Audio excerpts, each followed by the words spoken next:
I'd play NHL hockey games, such as NHL 94 starring Ron Barr. Oh, And geez, you always got to do love that. that so much.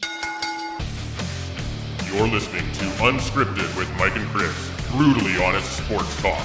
And now, here is Mike Jansen. It's so funny to sit here, and I'm worried about how I look on a goddamn video component. Oh my God, I'm so vain. As we say hi and welcome you to this 523rd episode of Unscripted, our second video.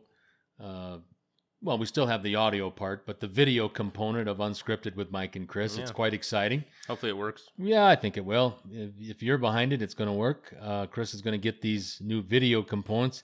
As he mentioned in 522, that we will have obviously still the audio component on all those different social media and platforms that you can listen to Unscripted. But now we're adding another little component as Chris has diligently worked to get us a video part of the program, and it'll be up once it's up to Chris's satisfaction, of course. It'll be up on the YouTube, and you can take a look at what we look like.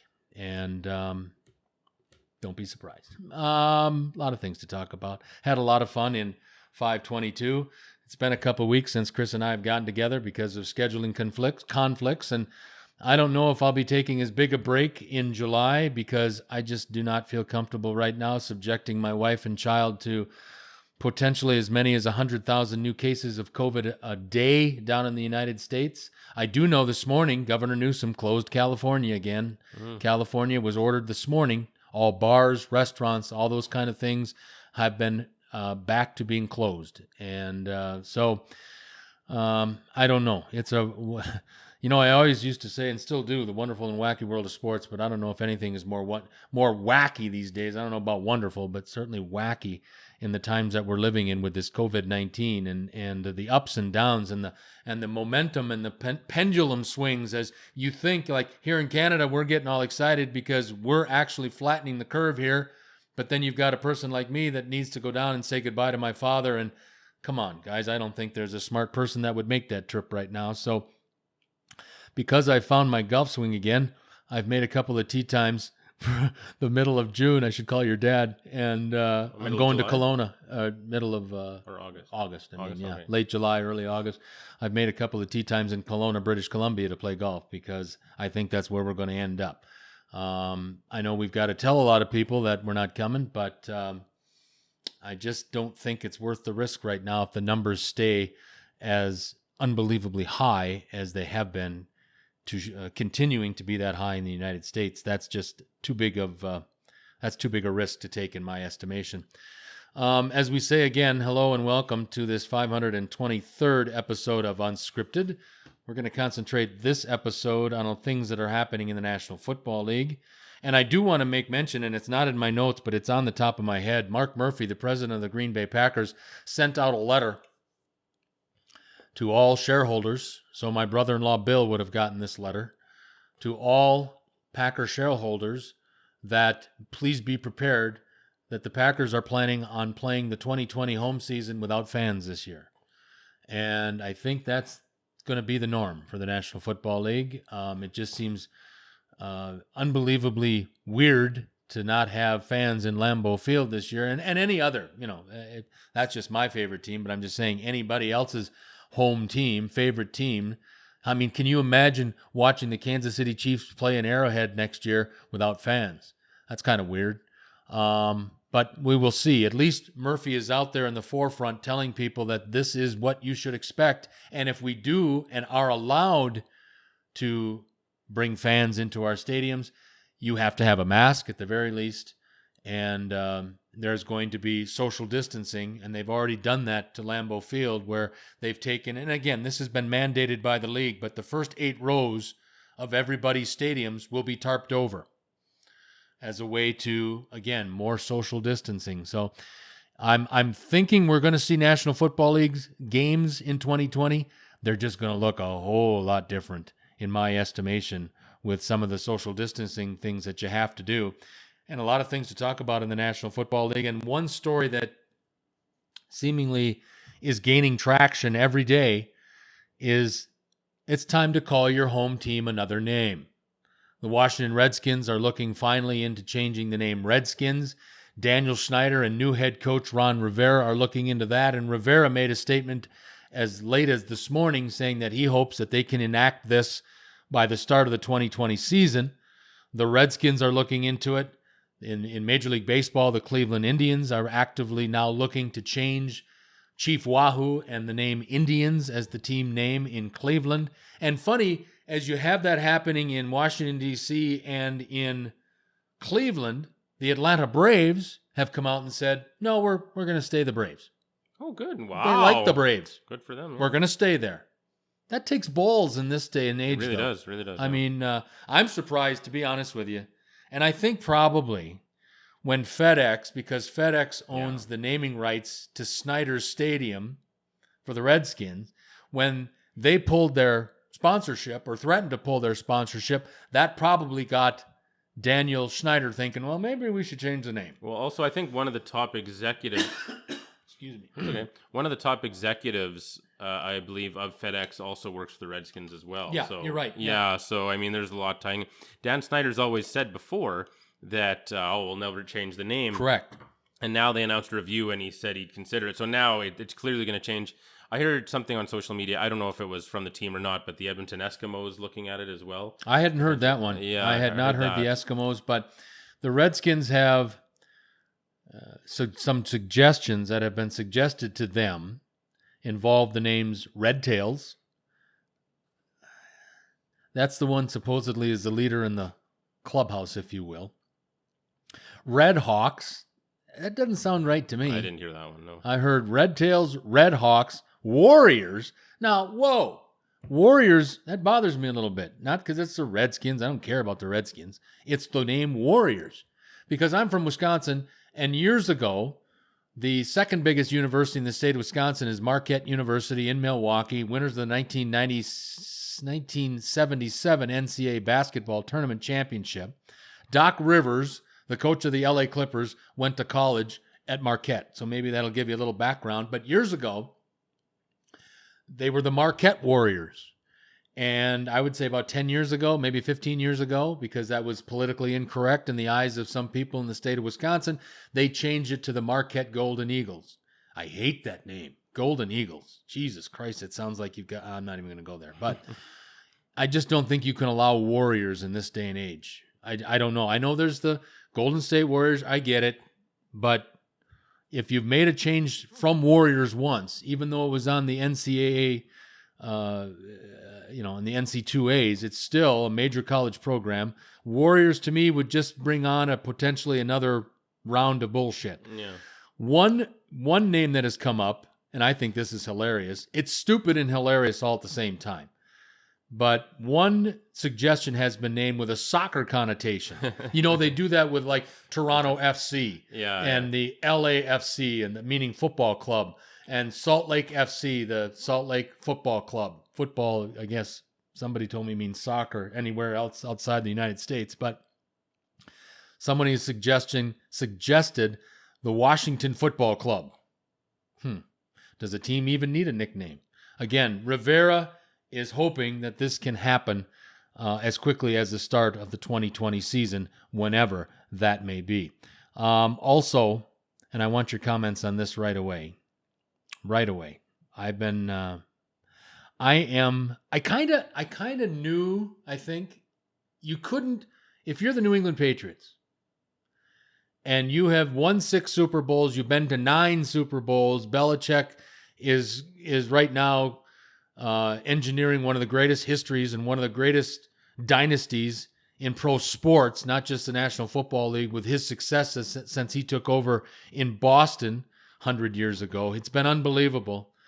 Regardless of Watergate and Spygate, and not Watergate, that's Richard Nixon, but Spygate and all the other gates, Deflategate that they've been through, and they got nailed again the other day with a second-round draft pick and a fine for videotaping the Cincinnati Bengals, which is surprising in itself, because who the hell needs to videotape the Cincinnati Bengals? They were a one-win team. Yeah, who the hell needs to videotape them? I don't know. But they got in trouble for that.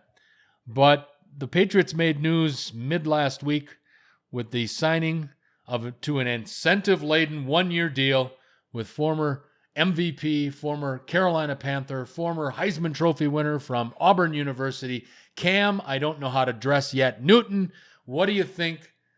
Can he beat out Jared Stidham in Boston? And does this make the Patriots a playoff contender, or were they one already going into the season? I mean, they're still in the AFC least, and I know Buffalo has improved, but the Jets and the Dolphins are still there.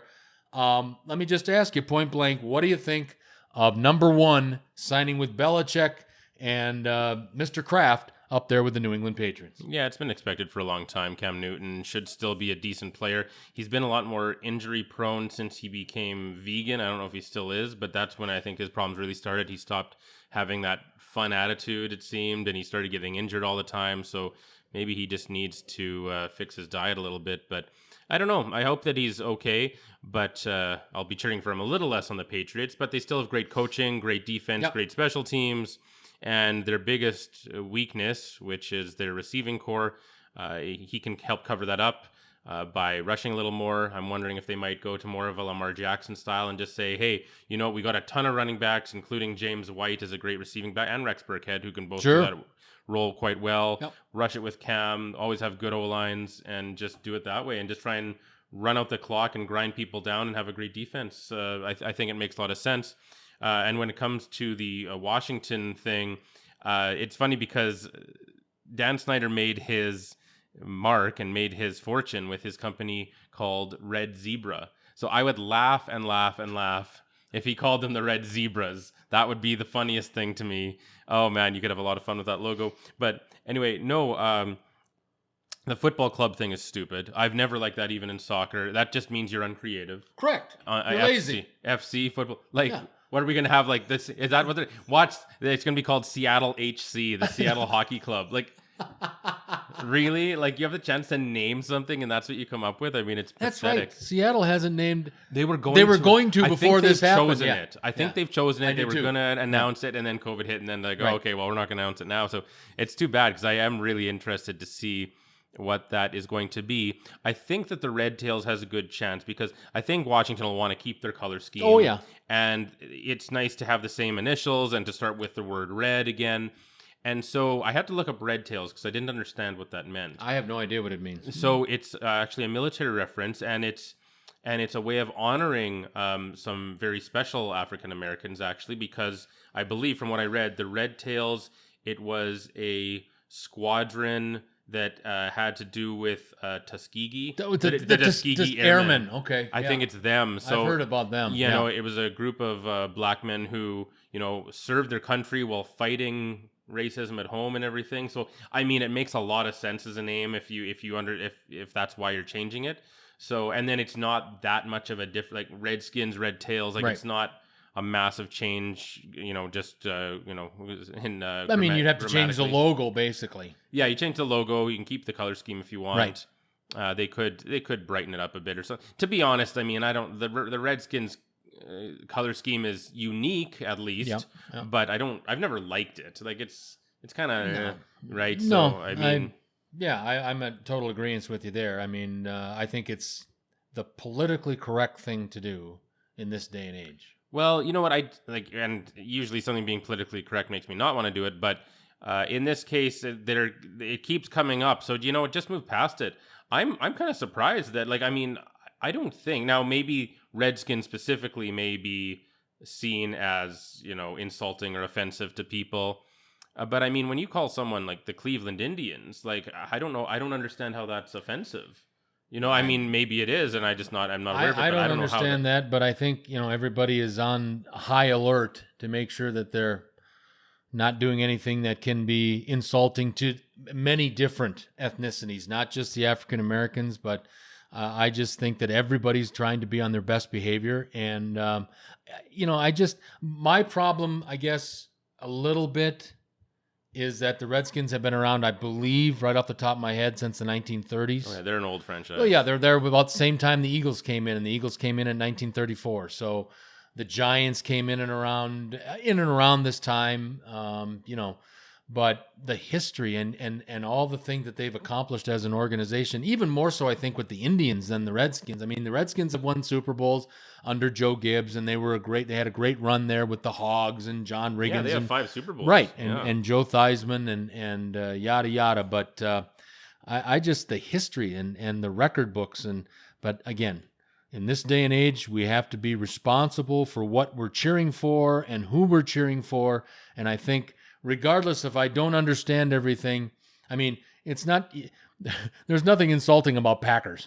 So I don't have to worry about it in Green Bay. But there are obviously some teams that feel that they need to step up their game in regard to how they want them to be, how they want it perceived is the word. Thank you. Perceived throughout the world and through this day and age. And I think that though maybe I don't understand it in regard more so to Indians and Redskins, I do applaud it that they're at least looking into it.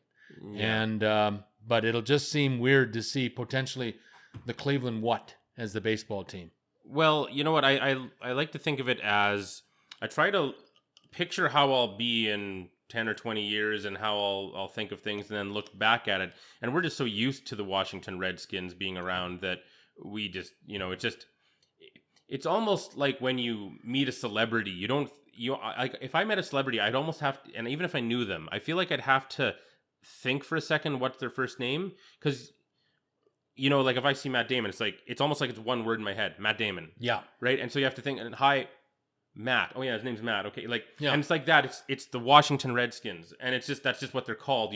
Your brain knows how that kind of flows, and you don't really think about Redskins, and well, for sure. I don't anyway. No, for sure, and I don't either. So maybe if they get rid of it right away, maybe in even in a few years, 5-10 years, we look back and.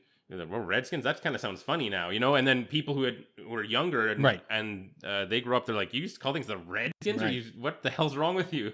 And in fairness, it was something made in the 30s where society was basically in its infancy, really. Right. So, yeah, I mean, I think when we look back at it, it does sound pretty ridiculous, but we're just so used to it right now, we don't question it. What would you do if you saw President Kanye West in the... I'm sorry. I just can't believe that this guy is actually. I think this is a publicity stunt, is what I think. Again, the question is, did he come up with it, yeah, or did Trump, or did they together? And I mean, I could see Trump saying, "Hey, this is perfect. You get a publicity stunt. I help. You help me win. We're buds. It's great. Yeah. I mean, Kanye, but Kanye could have totally just come up with it." On his own. I don't think he's that bright. I'm sorry. But, you don't have to be bright to say, I'm going to run for president. Well, that's true. I mean, but let's stay in the National Football League. I just, my mind is swimming with that one. My God. President Kanye West. It's just a way to help Trump get votes, whether he's meaning to or not. Right, exactly. That's a great way to look at it. Or to help him win, not get votes, technically. First, there was an announcement about a week ago or so, as we say hi and again say thanks for joining us on this 523rd our second video episode of Unscripted since episodes 200 and 201, when we were joined back then by a guy that I think should be in the Hockey Hall of Fame, but he's not, our buddy Bernie Nicholls. I got to say this. 150-point season, only one of 5 guys not to do it. And, that's another thing we forgot to do. Since we weren't able to get together last week, I'll get back to the NFL in a moment, but I did want to say, and obviously Chris and I are not fans of the local hockey team, but I think it was a great day for Jarome Iginla when he was awarded entry or one nomination or whatever. He got voted in to the Hockey Hall of Fame in Toronto. Regardless of our feelings about the Calgary Flames and their lack of leadership, their lack of thinking, their lack of a lot of things, the lack of a building, lack of Stanley Cup championships, lack of division titles, lack of good players, lack of coaching, lack of good ownership. Besides all that, I have had the opportunity to meet Jarome Iginla on many different occasions. He lives here, he doesn't any longer, but used to live in Calgary, up in the Southwest where I live. And very nice guy. A very deserving hockey player, was part of a couple of gold medal winning Team Canada men's championships at the Olympics and in World Championships. And regardless of our feelings about the Calgary Flames, I want to say congratulations to Jarome Iginla for making it into the Hockey Hall of Fame. I think it's a great honor, and it's too bad he spent so many years here, but he is a deserving guy. He was the face of this franchise on a lot of, the only really good player on a lot of bad hockey teams. And I just think that was a very deserving honor for number 12 to get into the Hockey Hall of Fame. And I'm talking about Jarome Iginla. Oh, yeah, of course. He was always a likable guy. He's from Edmonton as well. Yeah, there you go. Was in that classic trade for Joe Nieuwendyk. And yeah, he really had a great career. He probably deserved that cup in 2004. Yeah, and just for him. Yeah, just him for and Kiprusoff. Yeah, he got ripped off there. But I mean, he was a great player. He could fight, he could score, as Don Cherry said, and he was just really as much of a total package as you're ever going to see. Like, a ferocious leader, but unbelievably kind and personable in person or with the media. Absolutely, and that's why I want to relay this story. I was sitting rinkside when he was with Colorado at the end. I had gotten Nick Lupe's tickets from Lupe Luxury Homes. I should start plugging Lupe Luxury Homes. Maybe Nick will become a sponsor. We want a beautiful home built? Ask Nick Lupe at Lupe Luxury Homes. There's your thing of the day, Nick. But anyway, I had his tickets, and Iginla is coming off the ice after his last shift, and a little Flames fan with number 12, Iginla, has his jersey. Iginla stops from going up the runway, kind of motions the little kid to come over, shakes his hand, says thank you, and gives him his game stick. Nice. And I'm going, come on. I mean, you might not like the Flames like Chris and I, and you may not think they're run very well like Chris and I, and you think they're a couple of, more than a couple of idiots on the board of directors in regard to the Calgary Flames like Chris and I, but my God, the guy is class. He deserves to be a Hall of Fame, and now that we got Iginla in, I think we got to start a campaign to get Bernie in. Yeah. Because look at it. Again, as before I was interrupted by my own memory, Bernie Nicholls is one of 5 guys in National Hockey League to have a 150-point season, and he's the only one of the 5 not to be in the Hall of Fame. And I think realistically, and we've asked Bernie this point blank, and Bernie's just too nice to say anything bad because he's just a genuinely nice guy. But Bernie Nicholls, I think, and now that Iginla is in without a cup, I think you've got to find room for Bernie Nicholls, because I think that's the only thing holding Bernie Nicholls back, is not having won a Stanley Cup championship. I think his numbers are good enough, and I think his numbers from that 1989 season are good enough and should be good enough to get him in the Hall of Fame. Yeah, and he does have a cup as a coach as well. Correct, absolutely. Which is good. That's so right. At least he's got that. So, I mean, I always liked Bernie Nicholls as a kid growing up, whether he's with the Oilers or not. And, I'd play NHL hockey games, such as NHL 94 starring Ron Barr. Oh, geez, you always got to do that. Love that so much. But anyway. We're on video now, so I can't do it under the table like I used to when you used to do that to me. But anyway, yeah, so I always just liked Bernie Nicholls. I just really did. And, yeah, he's a great player, and he deserves it. And that's all there is to it. Let's get back to the National Football League. My mind is wandering. We haven't been together in a couple of weeks. Got a lot of things to talk about. First, there was an announcement about a week or so ago that the National Football League was trimming the preseason season down from 4 to 2 games. That's good. It's a good start. Here's a better start. There is now a report that says the NFLPA is against preseason games altogether. You know what, guys? I truly believe this, and I think that these, moving forward in a controlled environment, I think that these 32 NFL teams could get more having practices against each other. I know that they've outlawed it this offseason because of coronavirus. I get that. But let's eliminate these jokes that are called preseason games. Let's have these teams practice against each other. Joint scrimmages. Joint scrimmages, thank you. I would like to see more joint scrimmages. I think both teams get more out of it and move on. And make your roster decisions. I know there's going to be a bigger practice squad this year and maybe moving forward, because the collective bargaining agreement obviously is coming up, and that's a big bone of contention right now, is that they want to expand the practice squads because they're afraid of people either getting hurt, obviously in football, or sick with coronavirus that they're going to need to find replacements. And I think a natural way to do that is with bigger practice squads, and even allow some veterans on the practice squad, not just guys that have only been in the league 1 or 2 years yet. Allow a practice squad for some veterans that could be used as basically insurance policies due to injury or illness moving forward. But I just think that these preseason games are a joke. All they do is really heighten the chance of injury in meaningless, worthless games. And I really feel for, obviously the players don't want to put their bodies, in these worthless games. I understand that, a higher risk of injury.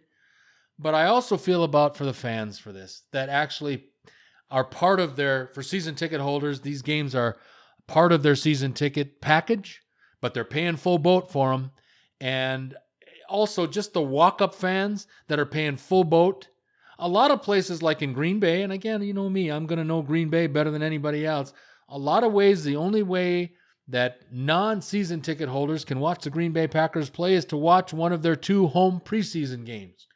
And during those 2 home preseason games, hasn't been a lot of Aaron Rodgers sightings. I mean, and why would you expose Aaron Rodgers to a preseason game? I get that, but the fans paying full boat for a half-ass product, to me, doesn't make much sense. And I hope that the NFL, Mr. Goodell, Jane's husband, I hope somebody's listening to what Mo Smith and the NFL Players Association has to say here, because I think there's a lot more positives getting rid of the preseason games than keeping these worthless exhibitions.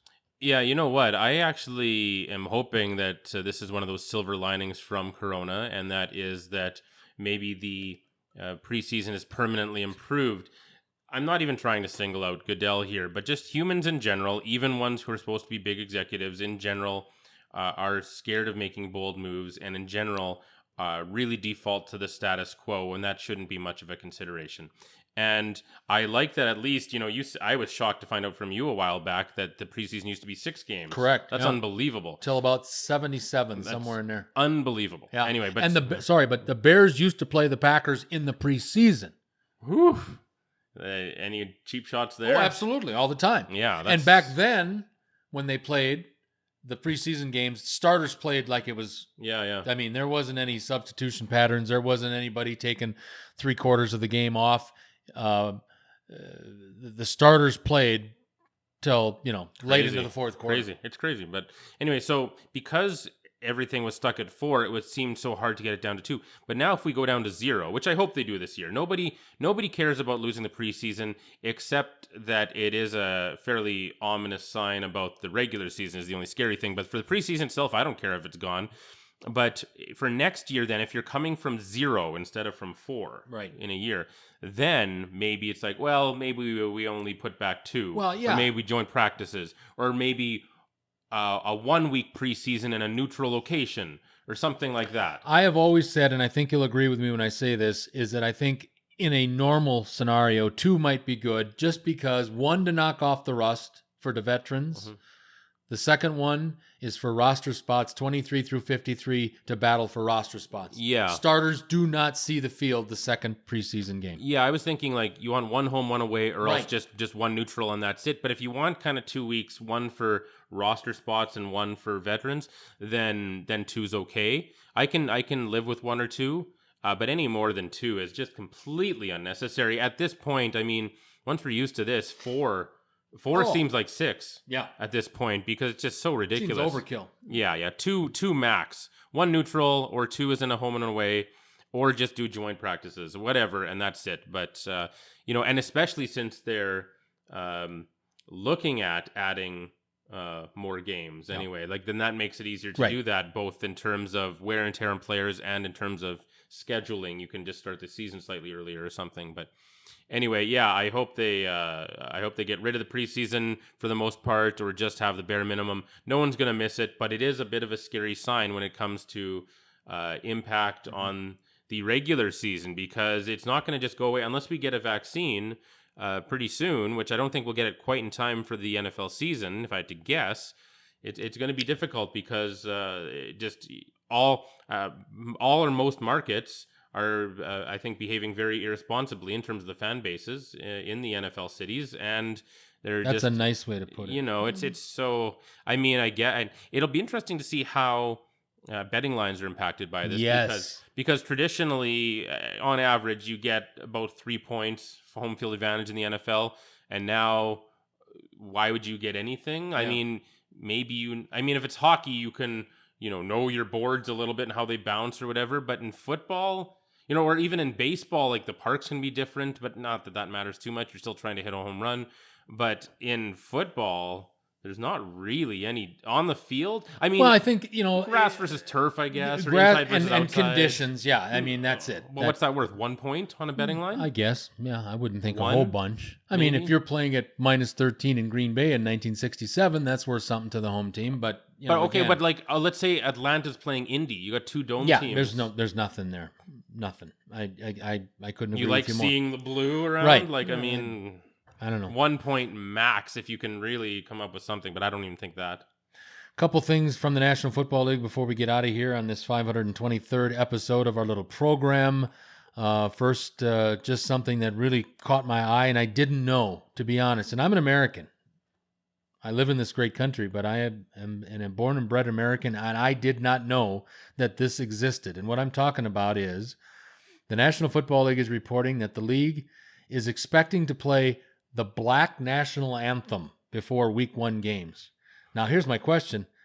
What is the Black National Anthem? I have no idea. I had never heard of that. No, me neither. I had never heard of that. So if anybody out there in unscripted land knows about a Black National Anthem, I would certainly like to know it. Is Barry White singing it? Is Luther Vandross singing it? And I don't mean to be disrespectful. I'm not making a joke of it. I don't know. I would like to know if somebody can inform Chris and I if they know about a Black National Anthem. I did not know. I only knew of the one, Star Spangled Banana, at the beginning of every sporting event that I've been at or watched since I can remember. Started with the same song done by Francis Scott Key. But I did not know that there is a Black National Anthem. So is that please, new? Maybe it might be new. I have no idea. I don't know. I'm not making a joke. I really do not know. So I'm asking people to inform Chris and I if you know what the Black National Anthem is. I sure would like to know. Question. If the NFL, and this has been posed supposedly by people hierarchy up in the National Football League, if the NFL asked fans to sign a waiver to prevent teams from being exposed to COVID-19 lawsuits before entering NFL stadiums potentially in the fall, would you sign a waiver? If I'm going to go, then yeah. I mean, I think it's pretty easy to make people sign it because people are either going to stay home and not going to want to go at all, or they're going to go and not care. And that's going to be, most people is going to be one of those two camps. Yeah. And the odd people that do care and want to go and are willing to go, I know that they're going to have some sort of procedures in place, like mandatory masks and social distancing, which would be really tough in an arena or stadium environment. So I don't know. It would be interesting if they only allowed, let's say it was really bad and they only allowed a few people in, like every section only had a handful of people. Right. Like imagine at Lambeau, like how expensive those tickets would be. Wow. Like we're allowing in 2,000 people. Like, imagine those tickets. Right now, supposedly, I've heard this, and it's not official, but I've heard this. Lambeau seats 81,000. They have got a plan in place, if they are allowed some fans, starting in the fall, that they've got a plan in place for about half of that.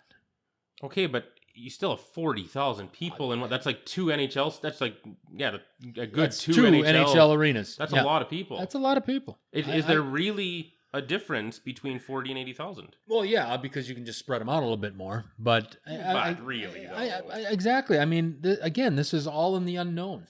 We really don't know. But supposedly there is a plan in place that the Packers have shown somebody at One Park Place, that's the NFL offices in New York City, that they have a plan in place that seating somewhere in the 40,000s for a Packers game. So I would like to see a doctor, or ideally multiple doctors, come out and say that there would be any benefit at all to 40,000 people as opposed to 80,000. Dr. Fossey. He said that. No. But he would be the guy that I would listen to. Oh, sure. I can't picture it though. I don't either. 40 instead of 80. Listen, if you ask me this question, I'm going to say no, because I'm one of the people. Remember episode 488? A week before when we taped that, the week before we taped that episode 488, a week before my dad died. And in that episode, we talked about marriage, and we talked about, I was really scared that I wouldn't get to see my dad again, and boom, a week later he's gone. So I must have some crystal ball in this old gray hair of mine. But we also had gone over a report done from the Stillman School of Business at Seton Hall University that said 73% of the people that responded to this survey said that they wouldn't go back to a stadium until there was a vaccine. And I would be one of those 73%. I would not go back to a professional sports venue. Well, in Canada, I think I would, but not in the United States. Right now, as is, I would not go back into a U.S.-based sports facility until there was a vaccine. I'm just that scared of it because I'm seeing what is happening to people, and I'm seeing it spread, and I'm seeing too many people showing disrespect. And I just think, for me personally, if you were to ask that question to me, I would say no, because until there's a vaccine, my ass isn't going into an NFL, NBA, yada, yada, yada stadium. If I had to guess, and I think that's great that you feel that way. If I had to guess, I would say that I can't anticipate that there would be anywhere that would have trouble filling up whatever the new capacity was, unless it's somewhere that already has trouble filling. Like, the Miami Dolphins hardly get any fans anyway. But anywhere else that's not poorly attended already, I don't. Even if there's tons of people, even if it is 3/4 of people, I still feel like whatever the capacity is at Lambeau, they're gonna fill it up. Yeah.